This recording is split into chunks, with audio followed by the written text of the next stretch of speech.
Let's go to the man right now. We go to the Northeast and we talk to Hawk on the phone. The day of redemption is at hand! Repent, and thou shalt be saved. What's going on, Philadelphia faithful? I'm Hawk, and I'm back with another video. This time, I'm talking about our beloved Philadelphia Eagles and the vacancies that we have in the front office, the offensive coordinator position, the quarterback coach, as well as we need a secondary coach. Now, I want to dive right into this video, okay, because I want to talk about some of the names that I'm hearing, and it's a little disappointing to me because it seems like we're losing touch and losing sight of what the most important thing is, and or what the main objective is here, and that is the development of Carson Wentz, who is going to anchor this franchise. Okay, now all of these names that we're hearing, Jim Caldwell, Mike Kafka, Press Taylor, stuff as silly as Jason Garrett. I get it. Let's pump the brakes. Okay, I just want to start by saying, when you have a great head coach as Doug Peterson is, a franchise quarterback like Carson Wentz, and a general manager like Howie Roseman, who knows his way around the cap, as well as having a Super Bowl in pocket, you're always going to have front office turnover, whether it be because of the success of the team or the failures. Now, I don't understand. Let's start with one of the candidates that I've heard, and which is Deuce Staley. I like Deuce, but Deuce is really going to, if he gets that position, he's really going to have to earn it. I don't care if you like him personally. I don't care who he played with, how long he's been here, that he's going to be pissed off if he gets passed over. If Deuce gets that position, he's going to have to earn it. Because in my honest opinion, you're going to need a offensive coordinator who has seen a ton of different schemes, the successes and failures. So like some of these guys like a Mike Kafka, who was once a quarterback, or Dan Orlovsky, who was a quarterback who might have played under a number of different head coaches, so they get their tendencies, what they like in this offense, what they don't like in that offense, like we had when we had Frank Reich, DiFilippo, Doug Peterson, and all those guys, and they were all, working together, and they could bounce quarterback ideas. You're going to need that all-in-one offensive coordinator. Now, that could be Jim Caldwell, because the coordinator that I want to come in here, we don't want him to be too young, because if he's too young, then we have the worries of, we don't want him leaving in 3 years. We don't want that crap where he's sitting in there with the visor on like the hotshot new offensive coordinator, and Doug is the one that's calling the plays.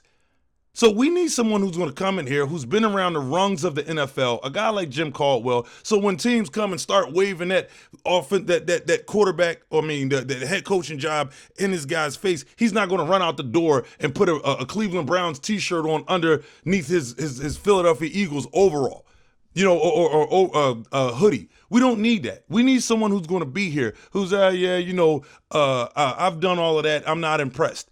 Like, this is why Jim Schwartz is coming back. Jim Schwartz could have left right after the Super Bowl if he wanted to. He had jobs lining up. See, we need a coordinator like that. And Jim Caldwell, if we can get him to come up north here to Philadelphia and take that job, then by all means, I would say Jim Caldwell is our guy. Now, there's a bigger pressing issue that I want to talk about, okay? Now, the bigger pressing issue for me, since we're always going to have the turnover, is Howie Roseman. Howie Roseman is going to have to concede some of that power, and I think that we're going to see that in the coming weeks, knowing that we need all this front office help, because an offensive coordinator, a quarterback coach, as well as a secondary coach, and you need a general manager, okay? Because Howie Roseman, in my opinion, had some fundamental flaws that just screams, in my opinion, that he really is not a football guy. And we might not have liked Chip Kelly or what Chip Kelly said, but there's a bit of the truth in a lie, and a bit of a lie in the truth. Howie really does need to be a cap guy with a calculator.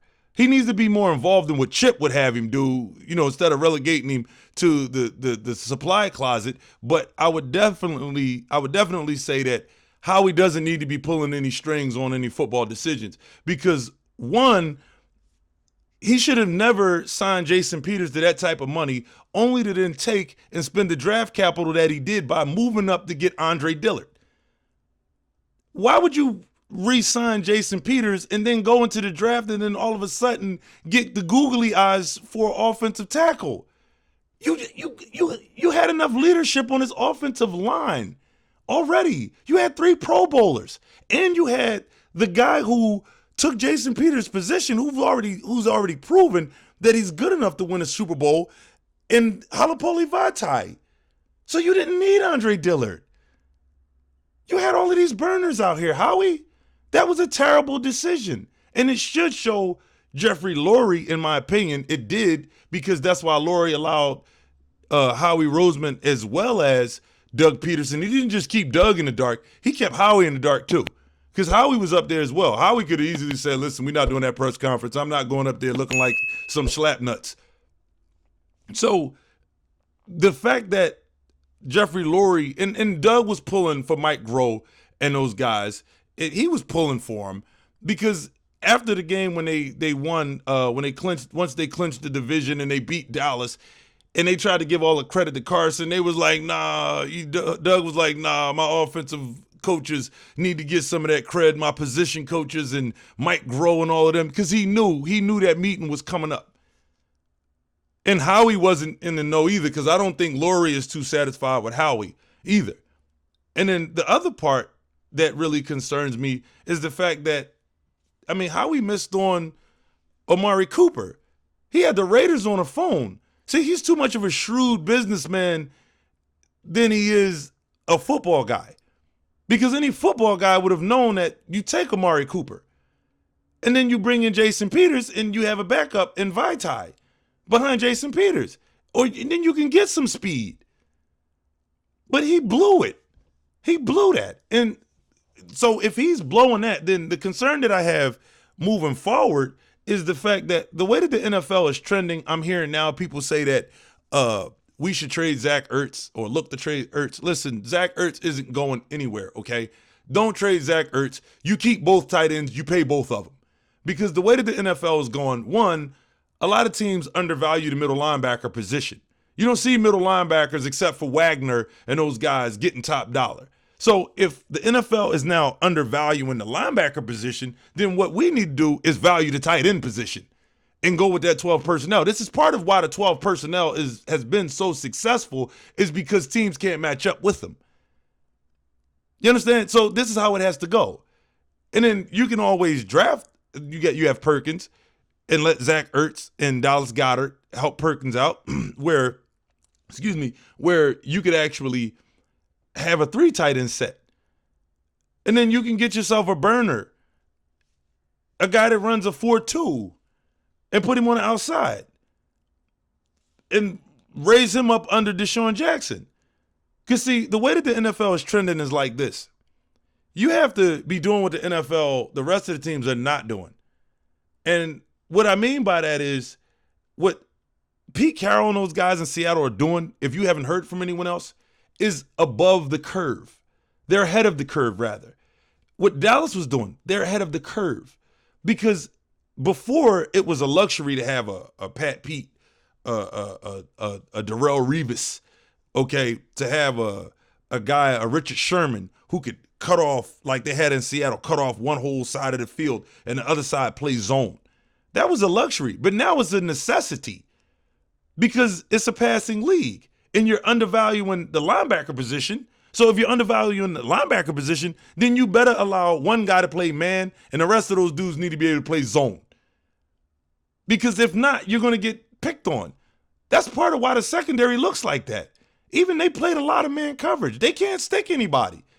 I mean, they can't defend anybody. So you're going to have to, Howie's going to have to be able to keep up with trends the same way as Doug, who has great ideas. You know, Mike Groh got himself fired. Touching on that real quick, because Mike Groh was supposed to tell Doug, listen, move the pocket.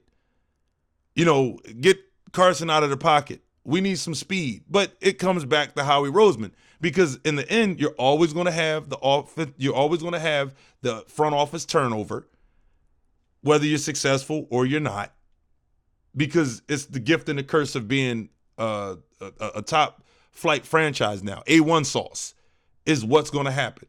So now the sights has to be turned on Howie Roseman, and he's going to have to give up some power to get whatever general manager that we get to come in here some type of cachet to where he's going to say, no, I'm not going anywhere. Just like your offensive coordinator is going to say, no, I'm not going anywhere. As well as to really, truly help Carson Wentz's development out. But anyway, I'm Hawk. That's all I have. I didn't want to take up too much of your time. I'll be doing another video soon. Be sure to hit that like button, subscribe, as well as the notification bell, and I'll see you all at the game. I love you, man. It's a great call. I love the Hawk. I love the Hawk. That's a great call.